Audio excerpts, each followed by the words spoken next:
resistant to, and saying, okay, I'm going to do it, even if it doesn't feel good, even if I'm not 100%. And that, even though it's not all lovey and cuddly and soft and nurturing, that is also self-care. So sort of these uncomfortable decisions to, switch your career path or to get up at 5 a.m. and work out, which is crazy talk in my book. But, yes. Those are also acts of self-care. And I love that you really, it is always different. And that's, if we're talking about how self-care is rooted in self-love, you're not going to love yourself the same way every time, because you've got to love the different parts of yourself, right? The part of you that is, a badass personal trainer getting people motivated to do the work on their physical body. You've got to love her, that boss woman, just as much as you love, kind of the insecure parts of yourself that aren't always sure. So it's very encompassing in not just doing nice things or buying nice things, but like you said, that thought work involved. So let me ask you, so what are some power thoughts that you have, or what are some things that you do to help remind yourself that, self-care is important, it's a priority, you're worth it, and how do you get yourself to do it? The things that I love to do, I made a list. It's kind of like a joy list, and I don't remember who I got this from, so I can't take credit for thinking it up myself. But I made a list of things that really bring me joy. For instance, writing is something that I get joy out of, and it can be abstract. It can be in a journal. It can be anything. Going for a walk, meditating, singing. All these things are kind of a toolbox that I will reach into, and, because it's different day to day, I'll just kind of pull from that list. And a good practice that I use to get myself from thinking about doing to the doing is setting an alarm on my phone. Ooh, good one, yeah. Literally, I have a timer on my phone. It's 2:00 and it's time to do something for you. Cute little note or whatever it is. I also think about the what is the detriment to not doing it. Yeah, you know what, that was going to be my next question or set of questions, is about what happens to you when you don't get self-care, and how do you recognize, like, whoops, I need to do something for myself right now. I turn into a bit of a bitch, really. If I don't do it. I'll just put it out there. Sure. To be honest. And I mean, I think that comes out in many forms, right? Yeah. It's like a huge thing that, going back to what I was saying about with awareness, is being aware of how you talk to yourself. And when I say I turn into a bitch, it's generally directed to myself. And since we're the only person in our heads, if you're not a nice person in your self-talk, it's impossible to have a positive outlook. Impossible. Right. And it's crazy, the kinds of things that we say to ourselves in our head, we would never say that to each other. And that's, I love that you're talking about this, because I think this is one thing that I find is really helpful, and I hope our listeners will too, is that if you do find yourself being a bitch to yourself and talking negative and really raking yourself over the coals, you just, I always try to step back and, like you said, use that self-awareness of, I would never say this to a friend. How would I talk to a friend? Like, you and we're becoming friends, and you come to me and say, oh my gosh, I made a mistake. I missed this deadline. I did something, dumb, or I said something rude. And I would say, gosh, Erika, cut yourself some slack. Don't be so hard on yourself, but would not give that same genuine courtesy to myself. How do you combat that when you start feeling yourself kind of turning, you haven't gotten self-care, you start talking negatively to yourself, or you start getting on that spiral? How do you correct that? Mantras are fantastic. I have Post-it notes with positive affirmations kind of all over, and they're in random spots. So, when I pick up a book or in my daily planner, they'll just be kind of there. Love notes that you leave for yourself. I love that. Yeah. And then sometimes, and this goes back to, I really love what you said, that sometimes the self-care is icky and it's not all fluffy and what people have advertised it to be. And so in those instances, sometimes it's sitting in it and sitting in reflection and saying, okay, that was not a really nice little conversation you had with yourself. Yeah.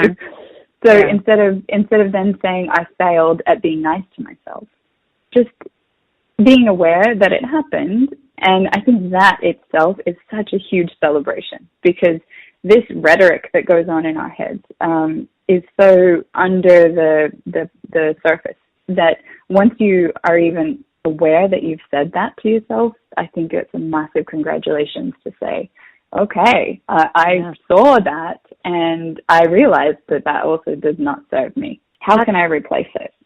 That's amazing. Like, you know what else it made me think of is that when you are in that self-reflective place where you just realize, like, ugh, I just talked bad about myself, or I just said something really horrible to myself, just recognizing that is huge, because that means you're starting to see the difference.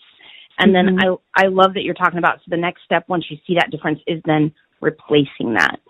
And it sounds like you've got a lot of support around you to, with your Post-it notes, and it sounds like you've really done a lot of the work to kind of put in place like a sort of self-care, triage kit as you go around life. It's true. It's awesome. True. And I'm glad you did mention that, because let's be honest, that's not foolproof, is it? No, never.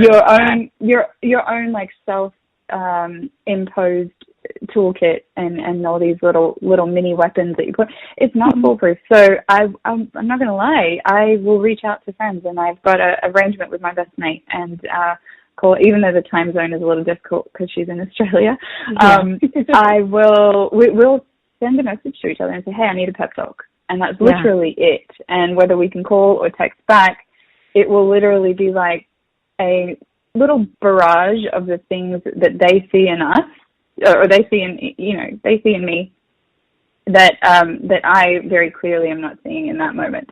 And it's great, because it's these people that, and you might only have one or two or one, and I have this set up with my best friend that she'll just say the things that she loves about me and that she's always known are my strengths. And it's this safe zone, this person that's known you or that you have a deep connection with, that is not going to lie to you. And they're going to just shoot straight, but they're also going to give you the best colored biography that you have ever seen. Yeah. and that's helpful. It's good to have that accountability buddy in any manner. And even if, I know it's really difficult for a lot of people, even the concept of like reaching out to somebody to be like, hey, I could use some encouragement, or just reaching out and letting people know that we're not doing okay, I think is really hard for people. So I want you, Erika, to really, really like celebrate the fact that you have made it to that level of being okay. You've normalized being okay to ask for help and reach out and say, hey mate, I'm not feeling so great. It's, can you give me a little, send me a little GIF or, some kind of positivity to help me. And that in and of itself, I think, is just such an incredible perspective, and what a wonderful thing to have. I'm sure hope you help help your clients and help to spread that, because I just think we should normalize not being okay. Sometimes we're not okay. Especially those of us that are, healers as yourself, and, trying to be light and positivity in the world. It's sometimes you're just not that. And honestly, resources like your podcast the concept of self-care and even diving into it and how many different shades and colors of it is so helpful to the work you're doing. I'm so impressed with, because sometimes, like you said, it's hard to even admit that that's what you need. But hearing someone, maybe a stranger, talk about it in a remote area that you don't even know where you're coming from, and relate it normalizes it, and it makes you feel that, okay, someone else is feeling the same feelings that I am. And if you're not at that stage to tell a friend, you know, I feel like shit today and I need some help, maybe you start with smaller things like, this is the person that I listen to, you know, this is the podcast I listen to, this is the book that I read, this is the, you know, the blog that I check out when I know I need a little boost. And then you can start playing with, maybe you don't divulge all the things that make you feel like you're feeling down that day. You just say a code word to somebody. Or maybe it's a therapist that you speak to that doesn't know you. You know, there's many different people out there to reach out to. That's such awesome advice. God, I'm so glad that we've connected, and I'm so thankful you're on the show today. If our listeners wanted to, you know, get introduced to your incredible world and what you're up to, and or maybe reach out to you for some training, how do they reach you, or do you have anything coming up you'd like to share with the listeners about what you're doing? Yeah, absolutely. You can reach me on Instagram at Ancien Wellness. Or my website, ancienwellness.com. And that's, I always tell people my last name, Ancien, is spelled like ancient without the T. So it's ANCIEN, wellness. And I'm currently doing some package specials for personal training. I'm in Los Angeles, so if you're in the area, I am doing socially distanced training in outdoor areas. If not, yes, so that is definitely all, you know, socially distanced, sanitized. I bring the equipment, you bring your mat, and I wear a mask. You guys don't have to, because that's really hard. But if not, I'm offering Zoom training sessions, which have been working out really great. You know, we've kind of worked out all the kinks throughout the year. And those are at a discounted price. Both are at a discounted price because of the pandemic. And I really just want to make it as accessible as possible. So you can check out that, or send me a DM or an email, and we can work out a package that works for you. And then for anyone that starts with me, I'm offering a 20-minute wellness consultation where we go over your current obstacles, your current goals, and a little bit of a plan of attack as to how we can best start to get there. And so that is open to anybody. That's awesome. No, we'll make sure to have links to all of this in the show notes so that our listeners can easily connect with you. But I just love your vibe so much.